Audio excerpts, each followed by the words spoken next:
Hey, good morning, everybody, and welcome to a Tuesday coaching call with Mortgage Coach. Every Tuesday, 9 o'clock Pacific, we're here to bring great authors, great speakers, industry leaders, loan officers that are closing over 10 loans a month, over 20 loans a month. Heck, we've got loan officers that are closing 30 and 40 and 50 loans a month. So always here to connect with ideas and strategies. My name is Dave Savage. I'm the CEO. If you are new to the Mortgage Coach community, feel free to connect with me on LinkedIn, Facebook. Make sure you're going to our YouTube page. We upload every single Tuesday call into our YouTube channel, as well as some of the industry events and webinars. Also, I hope you've downloaded our apps. I am going to be, the app update that we've been talking about for a few weeks has been posted, so hopefully you've uploaded that. Today's special guest is Mr. Tim Braheem, a lifelong friend of mine who I've done a lot of life with, done a lot of business with, and it's always an honor to have you in the Mortgage Coach community. Hey, Tim. Hey, bud.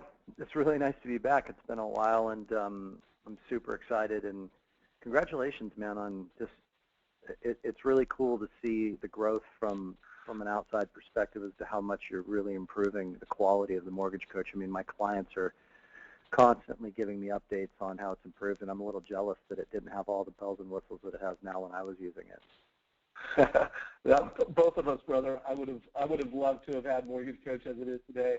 Back when I was originating loans, it's much bigger than me. We've got a great product team and so many great mortgage professionals who are just part of it. So, Tim, I am looking forward to an interview. I think this is, like always, an unplugged conversation, but we've got some structured ideas to share. Before we get into it, I want to cover last week's call with Steve Harney. And you remember Steve. I don't know how much you kept in touch with him. But do you remember Steve Harney from the days of past? I remember him, yes. It's been a long time. I'm pretty old now, Dave. Exactly. Well, you're just not producing on a regular basis. I didn't mean it like that, brother. All right. Well, anyways, remind everybody of our mission. Our mission is just we believe that every family, every time they get into debt, they should make a good decision that aligns with their financial goals. And we want to make sure they understand it. So we do these calls on Tuesdays for ideas. Every Thursday, it's basic training, and now the Mortgage Coach team has rolled out literally training every single day, whether you're new to Mortgage Coach or you're in advanced, so you can always get training, so make sure you check it out. So before we get into the formal conversation with Tim, I do want to do a review on last week's call with Steve. This call was recorded, and you can check it out on our YouTube page. But Steve did a nice job of showcasing, call it the old sales experience from a buyer's perspective. They get stimulus to buy, they have a person-to-person meeting, whether it's over the phone or in person, and then they go through an experience. And from a Mortgage Coach perspective, this is the traditional loan officer way of quoting rates and fees. Now, he made a great point, and he positioned this all around Google's 0 moments of truth, that it's different now. It's when people go from stimulus to buy, they research online or really mobile. When you look at how many folks have Zillow in their back pocket, in many cases, they've either decided if they like you, trust you. Everybody knows what rates are at for the most part. They've got an understanding and a perspective of what rates are at. So we just did a nice job of showcasing how important it is that between your online and your mobile presence, it matters more than ever. So making sure that we are delivering rates and fees as a digital professional. Steve does a nice job of creating insights, as I put it, a lot of infographics and insights that are valuable to realtors, and whether that's out at an open house, whether that's in person, whether that's on your Facebook page, whether that's email, making sure I think the two of us are a great partnership because he's creating what I would call generic insights around what's happening in the market, what matters to realtors and buyers. And we're taking them and making them personal and putting them on the mobile device so you can say, hey, rent versus own, move up versus stay in the same home. He'll make it generic. He'll make the case in a generic global fashion, and we'll make the case personalized with a video. So, Tim, anything you want to add to that before we get into the conversation you and I want to have? No, I think I'm good. I mean, I think that, what you're saying, though, is just so spot on. I mean, all of my clients are developing an even deeper presence on the internet, especially you didn't mention this part, but I'm sure you've talked about it in the past, especially when you're dealing with buyers that are in their 20s and early to mid 30s. These are people that are just highly, highly connected to technology, and they are much more savvy and much more aware, as you said, of where rates are at, and all the more reason why.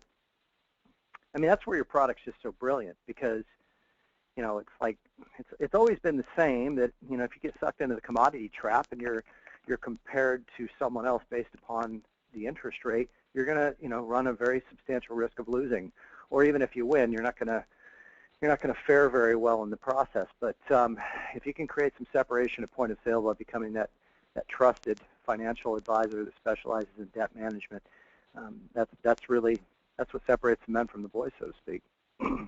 Right on. Well, I know you have a conversation you want to share. You've always been known in the industry as someone that's got a very efficient and effective way of doing business. You coined the phrase, the perfect loan process. And you've just always been an innovator in how to do this business really effectively and in a scalable way.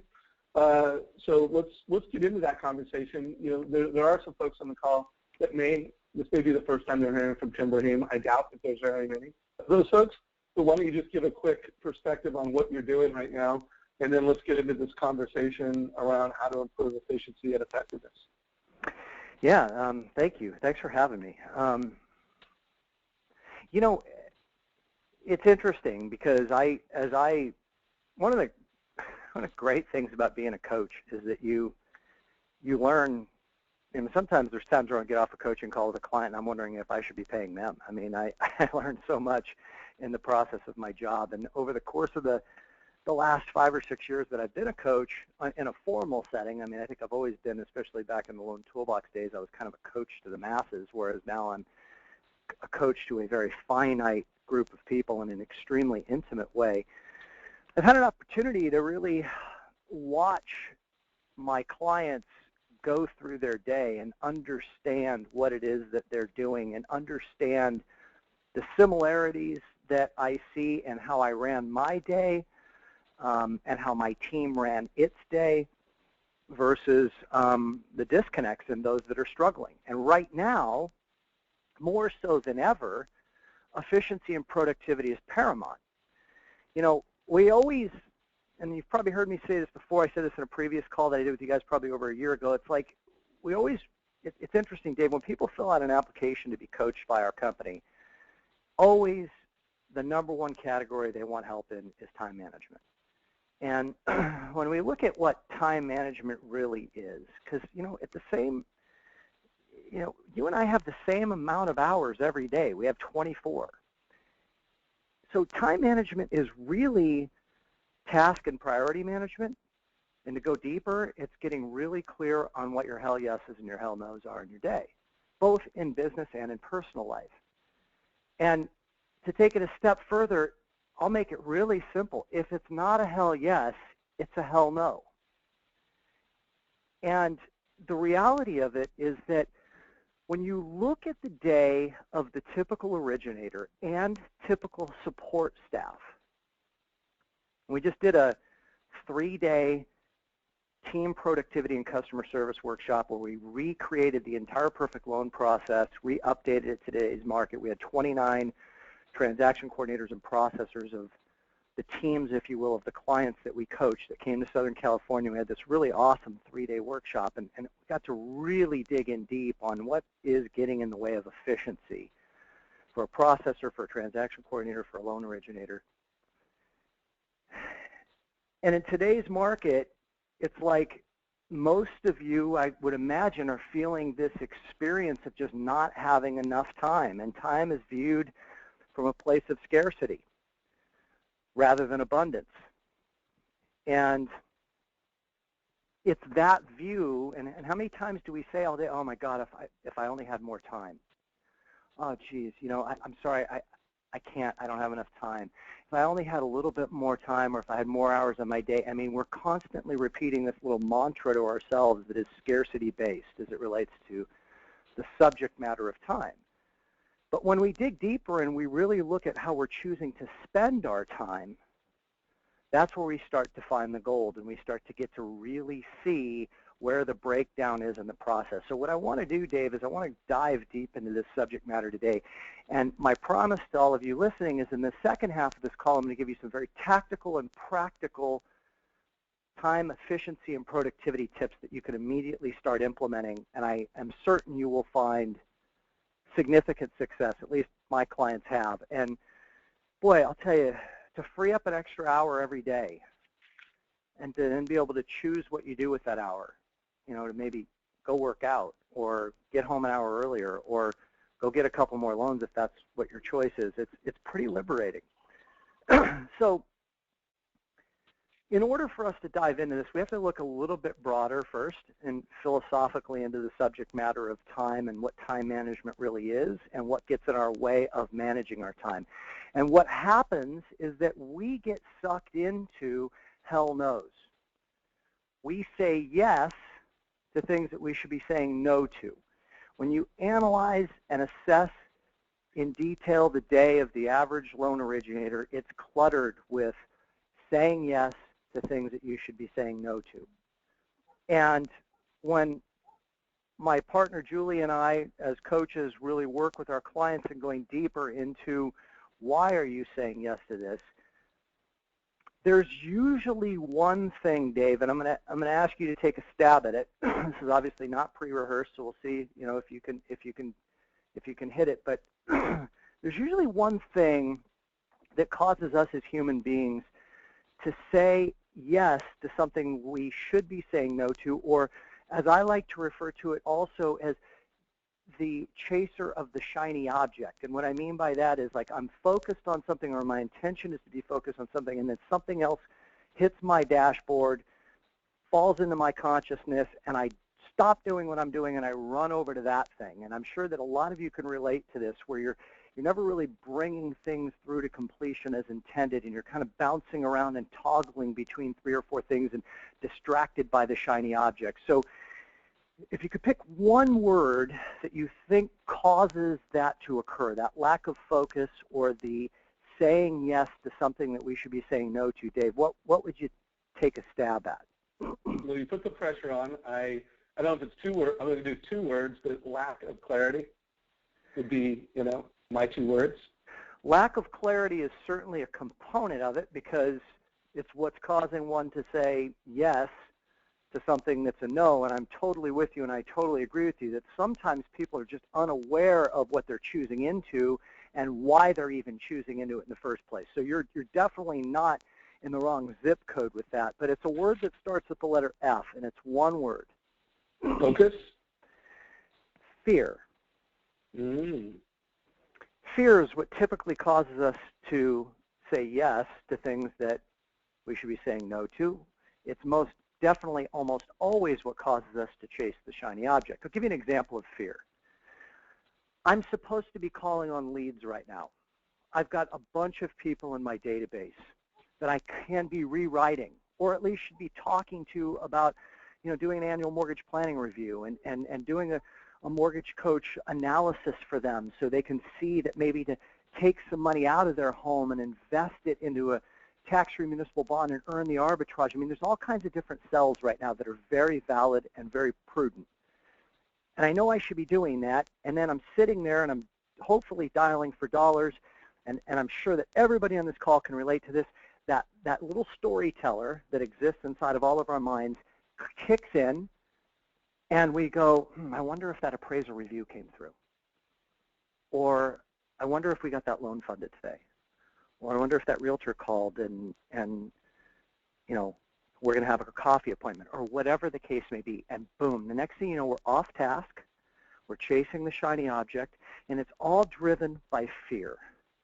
Fear of, if I don't check in with my processor on whether or not that appraisal review got waived, or whatever the case may be, that something bad will happen. So fear is what typically takes us off task. Fear is also what has us oftentimes saying yes to things that we should be saying no to. An example of that would be, a client calls in and asks you to, wants to ask you some questions about the loan that you're doing for them. The reality of it is that's not in your job description. You should not be answering questions, 3 weeks into the loan process about whether, the verification of employment came back or whatever the case may be. And you are afraid oftentimes to not take that call because you're worried that if you don't take the call that the client won't think that you're a good guy or a good gal, they won't like you, or the realtor, more importantly. See, the more you want something, the more you're attached to the relationship, the more fear that's associated with it. So God forbid a realtor calls and wants to talk to you about a 3-day extension to the closing, which is yet again another conversation you shouldn't be having, your processor should be having, who could then relay it to the underwriter and have that conversation and get everything lined up. But you take that call because you're worried that if you don't, that real estate agent may not like you, or that they may feel that you're not on top of it enough, or that they don't want to talk to your quote-unquote assistant, or whatever the story is that you're playing out in your head. And see, this is what causes us to choose into things that ultimately at the end of the day we shouldn't be choosing into. And one other footnote to that, and then I'm going to ask Dave another question, is that I always find it curious. I had this happen a couple of weeks ago with somebody that I was in the process of interviewing to be in our Leadership 360 program. He's a very good loan officer, and it was near the end of the month. It was near the end of April, and he said, I don't have time right now because it's the end of the month. And I thought to myself, I don't really even know what that means.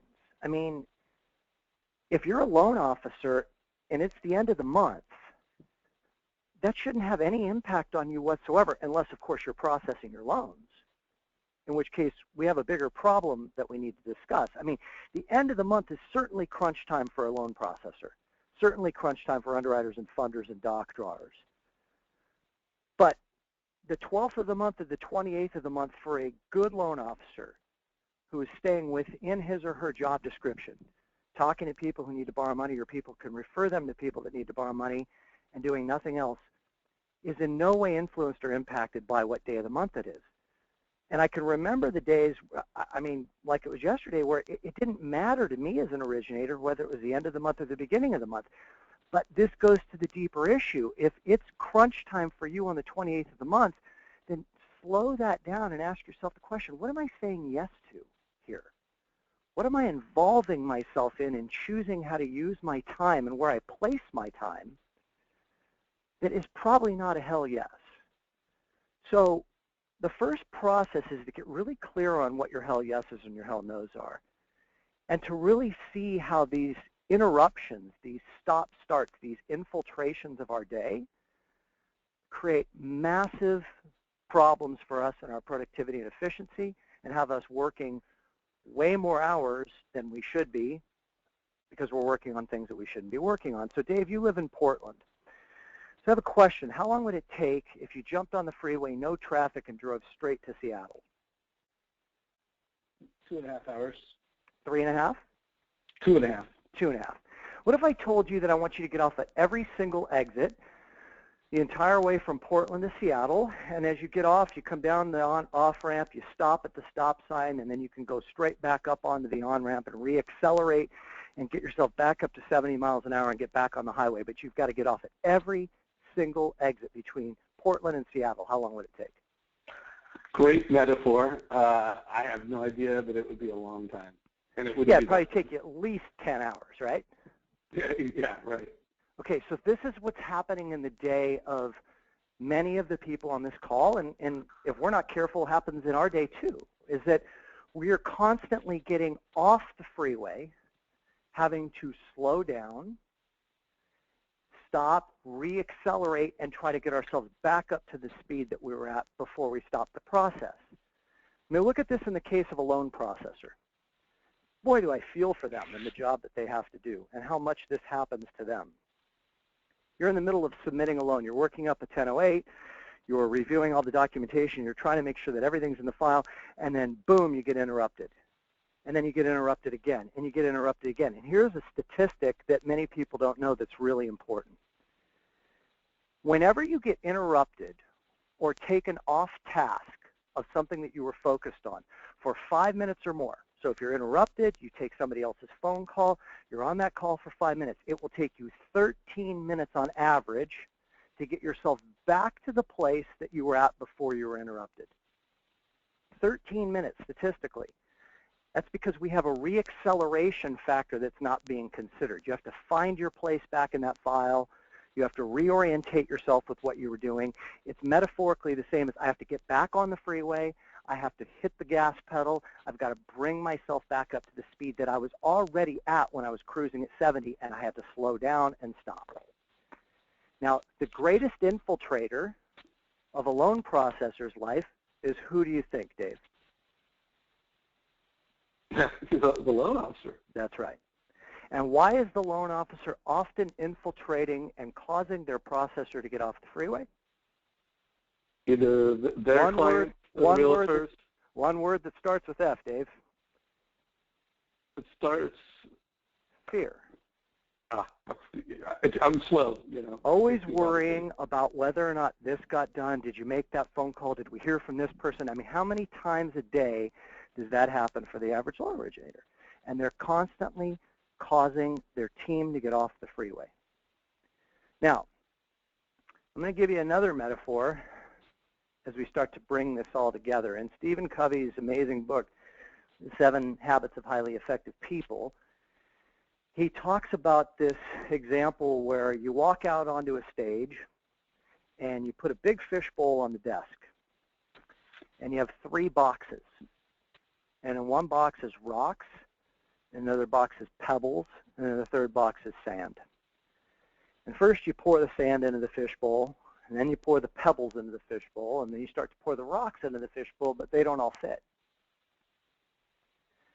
Now, if we take those contents back out, put them back into their respective boxes, and first put the rocks in the fishbowl, all of them, then we put the pebbles in the fishbowl, and they start to filtrate their way around the rocks and fill in the gaps. And then we pour the sand into the fishbowl, and it fills in all the remaining gaps around the rocks and pebbles. Mysteriously, or maybe not so mysteriously, all of those exact same contents now fit in the fishbowl. Now, what's the metaphor here? The metaphor is this. Your calendar is your fishbowl. Your high payoff activities in your life and in your business are your rocks.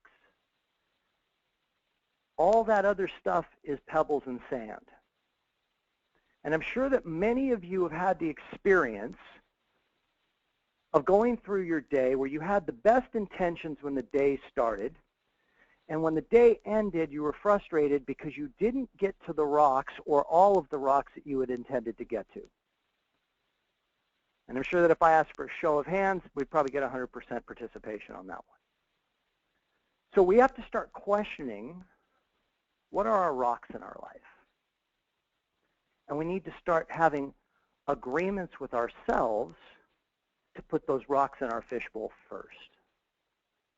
Too many people tell me, I want to take 4 weeks vacation here, but I never get around to it.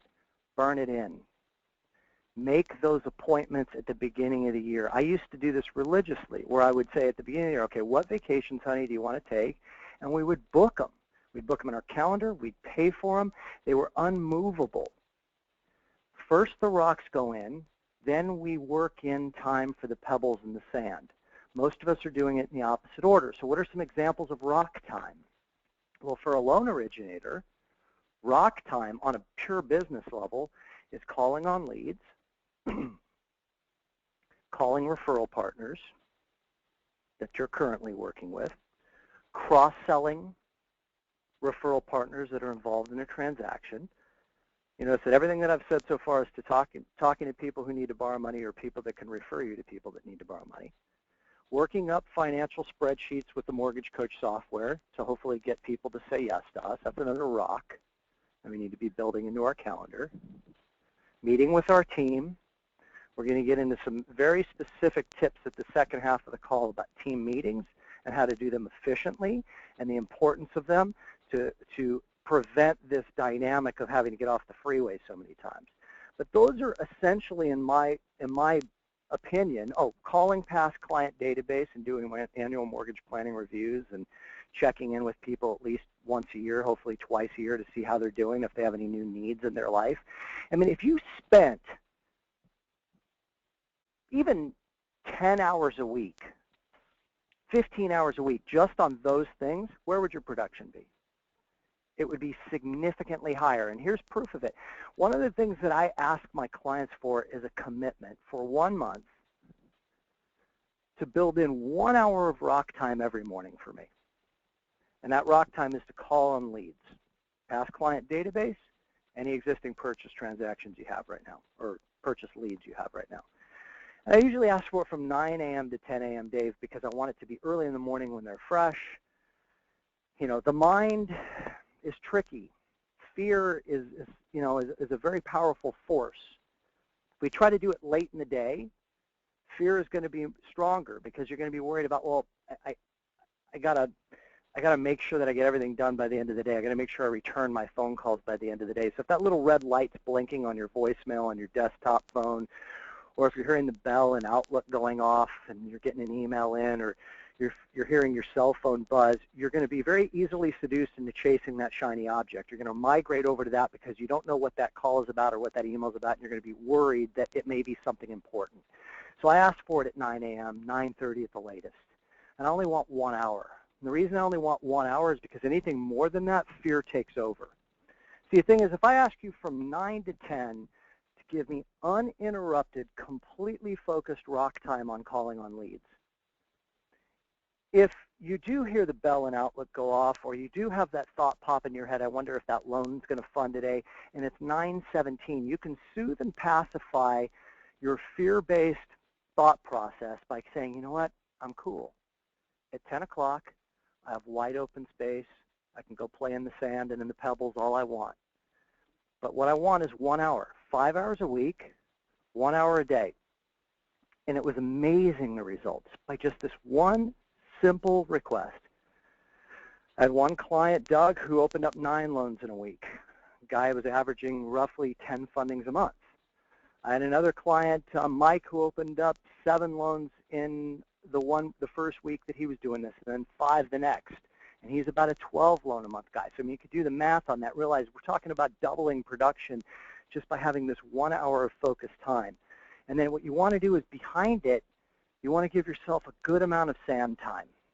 Because if you have time, if your mind knows that it will be able to check the email, check the voicemail, check the cell phone, go ask the questions of staff, for an extended period of time, it will be able to let go and stay focused and stay on task for that 1 hour.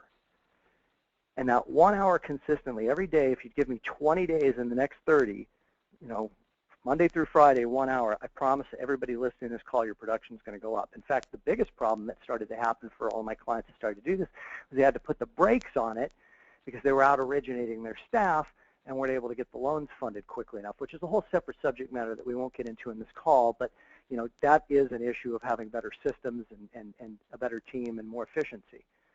So I want that 1 hour a day. And then in closing, and then I'm going to toss it over to you, Dave, because I know you wanted to work in some updates on your product, which I think are exciting, and I can't wait to hear about them, and they're super important for everybody on the call. And then we'll get into the tactical. The last thing I want to say is there was an interesting article a year and a half ago now. It was in February of 2014 in Time Magazine. It was the cover article, I should say, in the February issue, and it was on mindfulness in the workplace. And the Silicon Valley is pouring in, you know, millions and millions of dollars into the study and applying of presence, mindfulness in business. And what's happening is that they're finding from this extensive studying and research that multitasking doesn't work. In fact, there's no such thing as multitasking. We think there is, but really all multitasking is a rapid experience of getting off the freeway. It's like happening like at a breakneck speed. There's no such thing as truly working on 2 things at one time when you really analyze it. It's that you're toggling in and among 3 or 4 different things and never bringing any of them to completion and never doing anything with a laser focus. And what they found is that when they start to incorporate mindfulness techniques that cultivate presence and a focus, is that the productivity is going through the roof in places like Google and Yahoo and all these high-tech companies that are starting to incorporate meditation and what I'll talk about a little bit later about a hard reboot of your system midday to where you can kind of jumpstart yourself and get back to a place of presence. So don't kid yourself like I used to. I used to brag that I was the greatest multitasker in the world, and what I realize now in looking back on it is that I was just actually fooling myself. I was actually working less efficiently than I was capable of, because when you're singular of focus and completely present, you gain velocity and momentum, and you get into a rhythm and a groove in whatever you're doing, whether you're processing loans or originating loans, and you're highly more effective with less mistakes and far more productivity.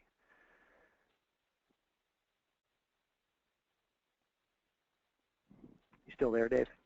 Oh, sorry, Tim. I didn't know that you were taking a break. So, folks, I do want to, I think it's a rock, and Tim highlighted the fact that creating mortgage coach TCAs was always a rock and part of his success. Tim, before I show the new update, just give your perspective. I know you would, we don't have to get into your whole conversation because we've done it a number of times of how you interview someone and provide a TCA. But if you could speak to the mortgage coach total cost as a rock, and then I'm going to show a new efficient and effective way to deliver that to your clients.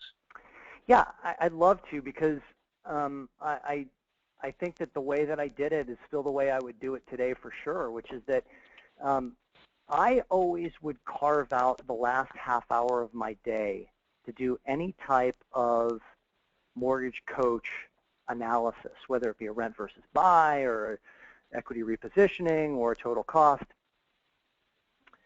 And the reason that I did that, and I just did it intuitively, it wasn't like I had grasped some of these concepts that I'm talking about, 15 years ago, but I realized that when I'm selling, like I'm talking, I'm in a groove. I've got my rate sheets in front of me.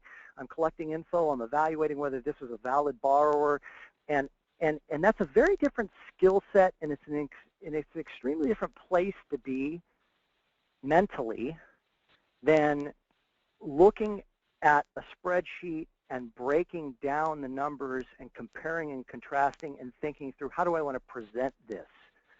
And for that reason, I realized that it was a rhythm interrupt or a velocity interrupt for me to be talking to a client and selling, and then to stop and then have to get into analytical mode. I mean, just for those of you who know disc profiling, which I've talked about on calls with you guys before, the salesperson piece is kind of high I. It's that conversational. I'm connecting. I'm outgoing, extroverted, and then the cost analysis spreadsheet creation is a high C technical activity. And so it's like, to shift in personality like that isn't necessarily as fluid as putting that rock into your calendar at the end of the day and just knowing that from 5 to 5:30 or whatever that last half hour of your day is that you're going to do all your analyses, and then you're going to send them over to your client. And then, you can set your criteria with, this didn't exist when I was using the mortgage coach, but then you, of course, get alerted when they open the email, which is brilliant, and you can call them and be Johnny on the spot. But yeah, I definitely would put all of that stuff into one bucket, one block of time that is your analytical rock, that you're going to focus on creating strategic information that supports your sales activities. Beautiful. So folks, I think that you're always trying to make the case that every single client should be getting this TCA. And Tim just made the case that you should be time blocking that every day. I'm not here to judge whether you time block it every day or whether you do it each and every client. I can say that just based off the interview I had with Mitch Kiter, one of the nation's top attorneys, he's talking about how TRID is all about communicating, educating, and managing the borrower and the realtor experience. And again, something that the best loan officers always do. And when you look at the way most loan officers deliver the mortgage options, they don't necessarily do it in a way that's valuable to the realtor. They don't necessarily do it in a way that connects with all the stakeholders in the transaction. And Mitch also made a great case for why the realtor needs to be an even closer relationship, because you're going to have to need to communicate with them more often. So again, making sure that you give mortgage coach to every client, it's not just to improve your conversion rate, it's to save you time. Because if you give the report to them, everybody's in the loop, everybody understands the options.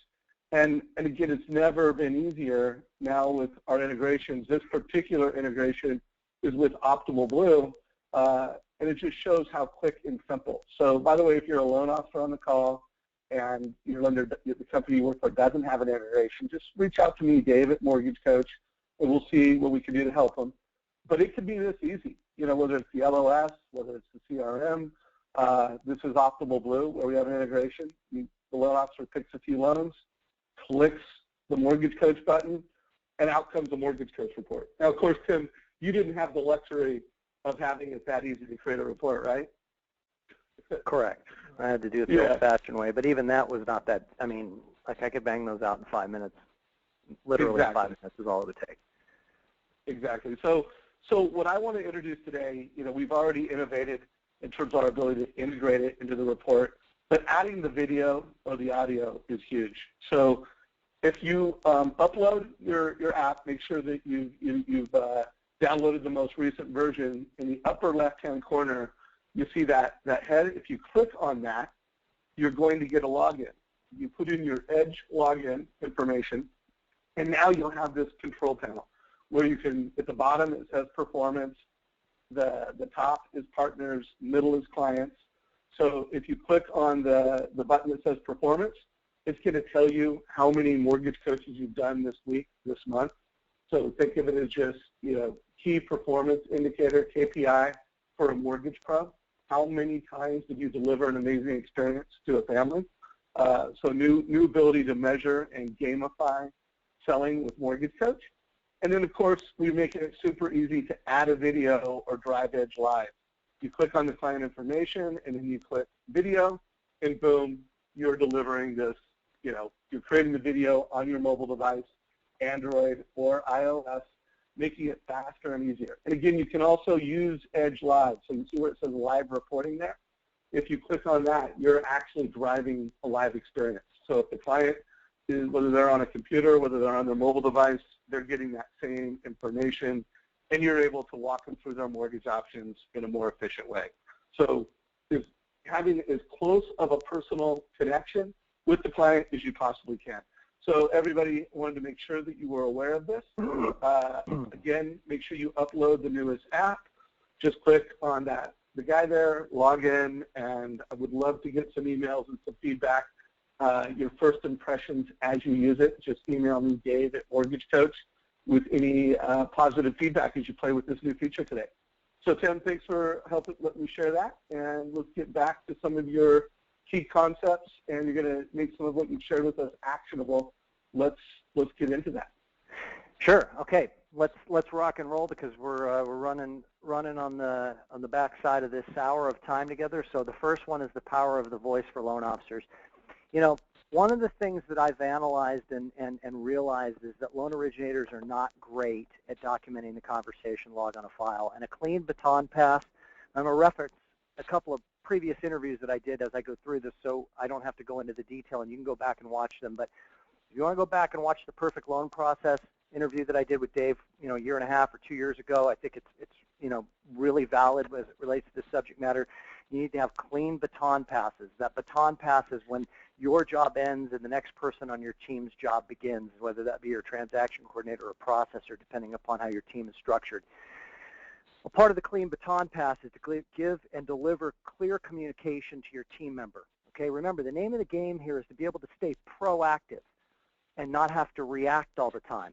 So if I'm having to react to my team member asking me questions about the application that I took and put into processing, that means I haven't been proactive enough in giving them the information, predicting what they're going to need to hear and see in advance. Now they're having to stop. They've gotten off the freeway. They come over and they get me to stop. I have to get off the freeway so we can have a discussion that should never have to even be taking place. And when you start to add all this stuff up, I'm talking 3-4 hours a day in some teams' cases that we're burning because we're not working effectively and efficiently. So in looking at this, it's kind of difficult for a loan originator who spends most of their time, Dave, on the phone. Okay, they're selling, and that's what they do well. Most loan originators are good talkers.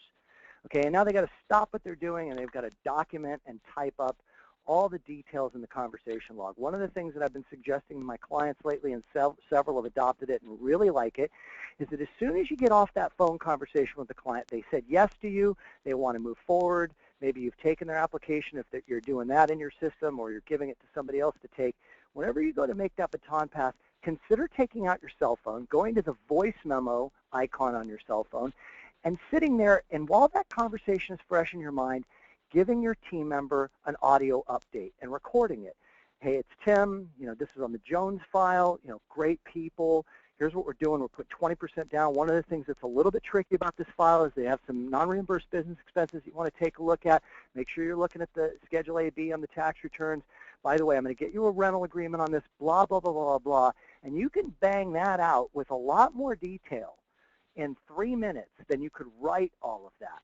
Okay, then you simply take that from your phone, you forward it to your processor clicks it and drags it in the file that they have created for this particular individual, and when they are reviewing the file for the first time and they open up the file with all the paperwork in it, they simply click on the audio memo and they can listen to your update and be up to speed and hit the ground running. So that's tip number one, much more efficient and I think much more powerful. I'd like to add 2 things. One, I have put a link to Tim's perfect loan process in the chat of the GoToMeeting. So there is a link to go listen to that. We edited it down to a really tight 24-minute teaching.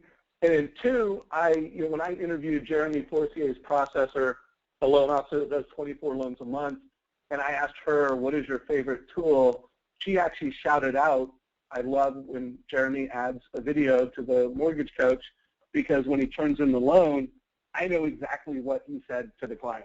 So the fact that he's not only delivering that to the borrower and the realtor, the fact that the processor got to see what was presented is just another time-saving piece within voice.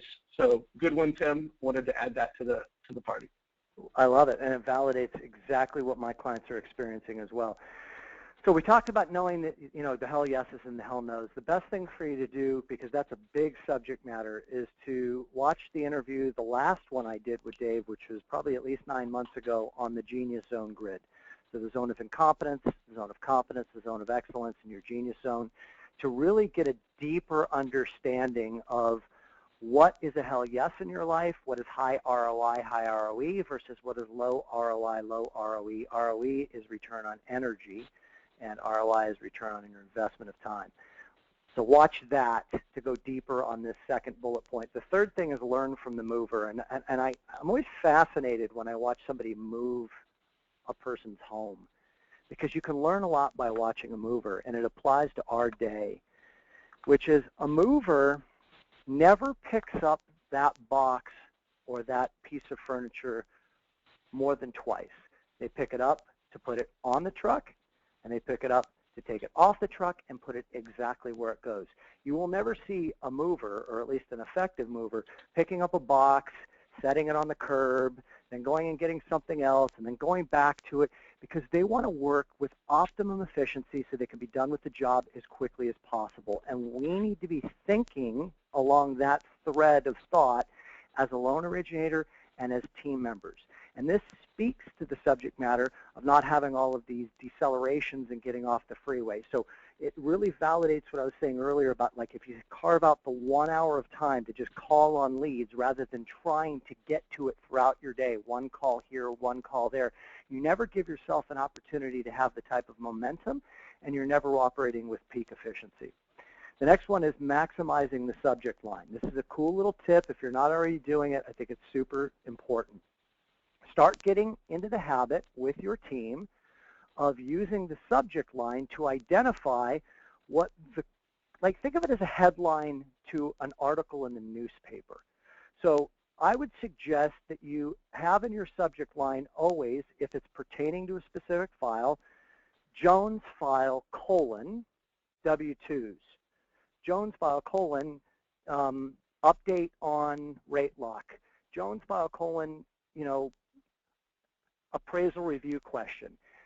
This allows you, when you're looking into the madness of your inbox, which some of you have, which could be up to 100 or more emails sitting in there, to quickly look and know what that email is about, in essence, rather than having to open it and refamiliarize yourself with it.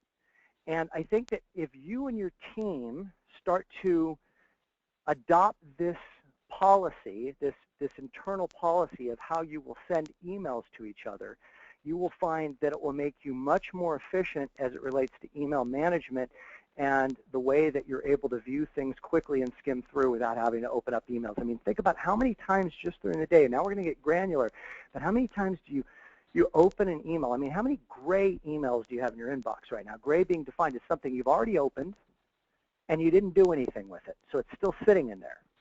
So guess what? You're going to have to open it again at some point, and now you've just opened the same email at least 2 times. Now start adding up how this erodes the amount of time that you have in your day. And if we start labeling the emails properly, we'll have a much better opportunity to manage our email. Next one is no more interruptions. So I want to talk about teams and how they can work more efficiently. As we said earlier, as Dave defined earlier, the biggest perpetrator of forcing a processor or a transaction coordinator off the freeway is the loan originator out of their own fear. And the processor and transaction coordinator can often do it to you too as a loan originator. They come running you for this, that. They want to know, what do we need to do on this? What do you want to do about that? All of those stop-starts, all of those interruptions are really killing your momentum, as we've talked about. The solution to it, and Julie and Doreen and I, that's my little team and my coaching company, have done a really good job of adopting this over the last 6 months, and it's made a huge difference, is to have more frequent meetings for shorter periods of time. So I'm going to make a fairly radical suggestion. If you had a meeting every day with your team for 15 minutes, say at 12 noon or at 9 a.m. or whatever time you would want to do it at, and you made a commitment to each other that every time you had a thought or a question pop into your head, fear-based thought, I wonder what's going on with this, or a need to get some clarification on something, if you first ask yourself the question, can it wait till tomorrow at noon, you will find that probably 75% of the things that pop into your head can wait till tomorrow at noon when you have your next meeting, and you simply add it to your list. And then everybody converges at 12 o'clock, and it's Doreen's turn, and she goes, okay, here's what's going on in this. What do you want me to do? I need to know what you need on this. I wanted to give you an update on that. Boom. Then it's my turn, and we consolidate it. We build this into a rock, okay, the rock of communication among the team. Not hit-and-run accidents, but a very defined time where we have a very organized meeting where we update each other. Because the reality of it is this, folks, and I want you to hear me clearly on this. Most of the time when we're interrupting someone, we're acting out of our own selfishness. We're saying, my need is more important than your need for time, and I really don't care about whether or not I'm driving you off the freeway right now. And we need to stop with that. And one of the things that, this has been a really big one for my clients, is that they're having more consistent, shorter duration meetings, and they're finding that they're picking up a lot of extra time throughout the day because there's such a significant reduction in the interruptions that's transpiring. I'm going to skip the don't get caught in the sand one because for the sake of time, and we've also already touched on it, so autoresponders and voicemails. So another thing that drives you off the freeway and causes you to stop is getting an email, getting a phone call when you're in the middle of doing something on task. So when you block out that time, that rock time, you have to discipline yourself to shutting out the outside world. When we go down to Costa Rica and have our 1-week retreat in November, it's amazing how much work we get done in that week. It's extraordinary. And one of the reasons is because there's nobody to interrupt us. And Dave, I'm sure you've had this experience many times where you can get a lot of work done on an airplane because nobody can get to you for those 3 hours. There's no cell phone service. There's nobody that can interrupt you. There's very limited access to email, if any at all. And it's like you could stay focused and on task and build the momentum. So we want to create that same type of environment within the team culture. So one of my clients, Shane Day, up-leveled this, and he's a loan officer that's really taken off. When he first started working with us, he was doing about 12 loans a month 6 months ago. Now he's up to about 18 a month, and he's added 7 new realtors since Costa Rica in November, and the sky's the limit for him. And one of the things that he and his 3 teammates are doing is that they have an hour of rock time in the morning, and they have an hour of rock time in the afternoon. So I think it's from 9 to 10 and from 2 to 3. And What they did, though, to up-level it is that because his team came to our workshop, so they all understand this concept and the importance of it, is they all have their rock time at the same time, which makes a lot of sense. So from 9 to 10 every day, Shane's calling on leads, calling on realtors, calling on past clients. Bree, his processor, is working on submissions or fundings, depending upon whatever she's carved out in that hour. And Amanda is working on, as a transaction coordinator, taking 1003s and getting loan packages set up to put into processing. So for that 1 hour period every day, each of them is completely shut down. They turn their cell phones off, they close down Outlook, and they put their autoresponder on their email saying, hi, you've reached the desk of Bree. I'm in the middle of submitting a loan for approval for one of our valued clients to our investor. I'll be responding to emails promptly starting at 10 a.m. If there's anything that if you can indicate where I could reach you at that time, I'd be happy to do so. That's what her voicemail says. That's what her out-of-office autoresponder says. Everything is forwarded. And when you think about it, it's like nothing is going to happen between 9 and 10 a.m. that's going to cause the world to stop revolving. And what they've done is they've made a commitment to themselves as a team that they're going to have 2 specific blocks of time every day that all of them are going to stay on task. They're going to stay on the freeway. They're going to get maximum velocity, and they're not going to be interrupted. And I think that's why they're having a lot of success. And most of my clients that are doing these types of things are gaining a lot from it. Hard reboot. Believe it or not, Google is a great example of this. What the statistics show is that if you can just unplug midday for at least 15 to 20 minutes, and I mean get away from everything, go for a walk outside your office, go meditate, some of you could go to the gym, but to really just have a complete reboot of your system where you get present, you slow your mind down, you bring your nervous system down to a more normalized level because it's been all jacked up all morning, that when you come back, your productivity goes through the roof because you have refocused yourself and made yourself present again. So I really would like to see everybody in this call really try to make a commitment to building in a 15 to 20 minute block of time every single day to where you maybe just going and getting your own lunch, or what really works well, frankly, is connecting with nature in some capacity. So if you have an office environment where you can go for a walk and just go to a park that's close by your office for 15 minutes, I think you're going to find that it's going to make an enormous difference. But you got to commit to shutting everything down, turn your cell phone off. Don't worry, nothing's going to happen in 15 minutes. Watch the storyteller that's coming from fear, that's going to start making up all kinds of scenarios as to why something bad's going to happen, and know that that's really just an illusion. There's no truth to that. Another thing too, and there are these, I think it's called ergonomic desks. I'm not sure of the terminology, but I don't have one. But there are these desks that you can buy now. They're about $500 to where you can pop the desk up so you can work in a standing position and or a sitting position. I mean, you can actually increase the altitude or the level of your desk. They've also found statistically that posture is key because, when we're sitting all day, our energy level drops. And when you're thinking about it, this entire call, one of the things I told Dave before we got on the call is they need to walk, so like I need to be walking during this call. So I keep coming back to my computer, but if I want my energy level to be at an increased state, I've got to move around. When we sit as stagnant beings, our energy levels drop, and it has a profound impact on the way people experience you.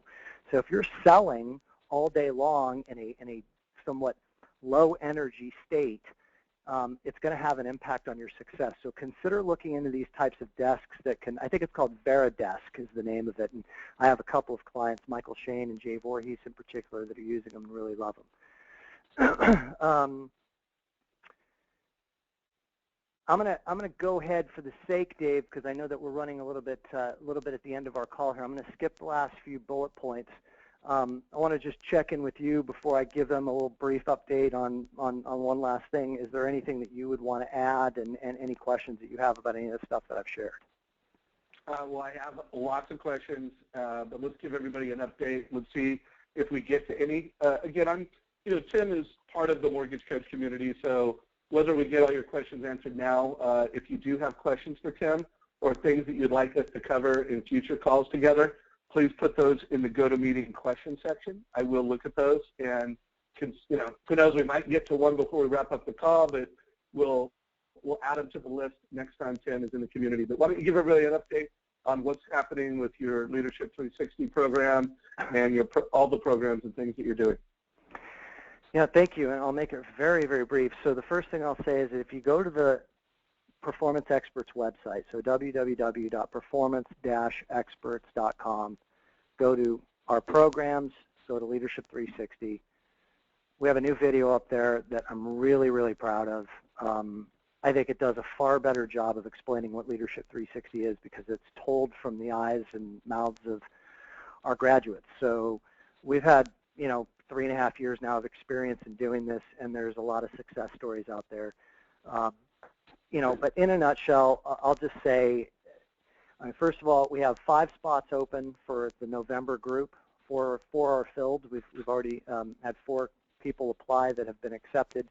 There's an application process if you're interested on our website as well, or you can email me, tbraheem, BRAHEEM @gmail.com. I'm happy to send you a link to the video and the application if you're having a hard time finding it.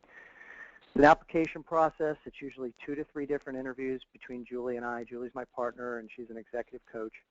I don't know what to say other than I can just at this stage say that this is just an incredible program. The results that people are getting are astounding, and I love what I do, and I love my clients, and I've forged very, very intimate and close relationships with them. And I guess the greatest testimony that I could give, Dave, is that our graduates have asked for us to put something together for them. So starting in September, we have the L360 Master's Program, which is available to the graduates. It's going to be kind of the YPO of the mortgage industry, if you will. So we will be launching another 1-year program with those folks. But for the core Leadership 360 program, that starts in early November, and you can find out all the details. I don't want to go into it and take up the time on this call, but you can find out all the details on our website by watching that video of what the program entails. It's exclusive to only 9 people a year, and it is my great joy and love, and I feel really blessed to be doing this as a profession. It's just a lot of fun, and I really love the work that we're doing. So thanks for letting me have the time to share that. No problem. Everybody, that slide has been up. I will put that in chat in just a minute. Reminder to everybody, it's a mortgage coach. Go log in to your app. Make sure you log in and go and click around. Click around and see the results that you're driving now in the palm of your hand, and please make a mortgage coach video. If you're not adding video to your TCAs, you're missing an opportunity to be more efficient with your processor, and you're missing a huge opportunity to be more valuable to your realtors and the buyers that you serve. Next week, I'll be interviewing a top mortgage professional out of Seattle. He is getting lead calls every day from what he's doing in Yelp. So the way that the strategy he's running as a mortgage coach, the online presence that he has with Google and Yelp is generating quality. They're not just leads. He's converting north of 10% of them. He's using a TCA with every one of them. It's going to be a great story. So come check it out. In the meantime, remember, we do training every single day. Every Tuesday is a call like this one. Every Thursday is getting into the details of how to create a mortgage coach report. Every Friday, we will train you as a new mortgage coach. So come check us out. Tim, thanks again for all your time and all your wisdom today. I did leave that screen up, so for those last couple items that Tim didn't get to, I don't want to say they're explanatory, but, celebrating and regrouping, debriefing at the end of the day, making sure that you've got your team on a calendar and you take in those important updates. Tim, any last words as we wrap up the call? Because I know you've got to jump onto another client call. Yeah, I've got a client here in 1 minute that I've got to coach, so I just wanted to, my last words are, my best wishes to everybody and happy summer, and I hope everybody has a really great rest of your week. And thanks, as always, Dave, for letting me participate in this. I always love jumping into your community and helping out in any way I can.